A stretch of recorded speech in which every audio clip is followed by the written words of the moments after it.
கவிதை. புல்வெளி மேல் பனித்துளி முத்தாய் மின்ன, பூமியின் நெஞ்சம் புதுக்கனவாய் துடிக்கிறது. மலர்தோறும் மனம் பேசும் மெளன மொழியில் காற்று வந்து காதில் ஒரு பாடல் சொல்கிறது. மலைமடியில் பிறந்த ஓர் நீர்வீழ்ச்சி சிரிப்பு நதியாகி உலகத்தை நெகிழச் செய்கிறது. வானம் தன் நீலச் சேலை விரித்து சூரியன் பொன்னாலே ஓவியம் தீட்டுகிறான். பறவைகள் பறக்கும் சுதந்திர இசையில் என் மனமும் வானோடு பறக்கிறது இன்று. இயற்கையே, உன் மடியில் நிம்மதி கிடைத்த இந்த நொடி வாழ்க்கையின் மிக அழகான கவிதை.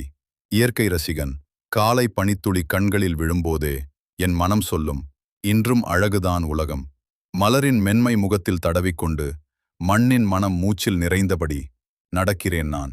இயற்கையின் பாதையில் ஒரு ரசிகனாய், காற்றின் விரல்கள் என் கவலைகளை துடைக்க, பறவையின் பாடல் என் இதயத்தை திறக்க, மௌனமே இனிய இசையாக மாறும் நொடி.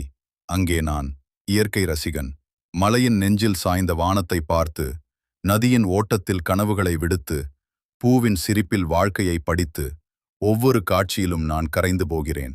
செல்வம் வேண்டாம், புகழும் வேண்டாம், ஒரு புல்வெளி, ஒரு மாலை சூரியன், ஒரு நிமிட அமைதி போதும். ஏனெனில் இந்த உலகத்தின் அழகை ரசிக்கத் தெரிந்தவன் நான். இயற்கை ரசிகன்.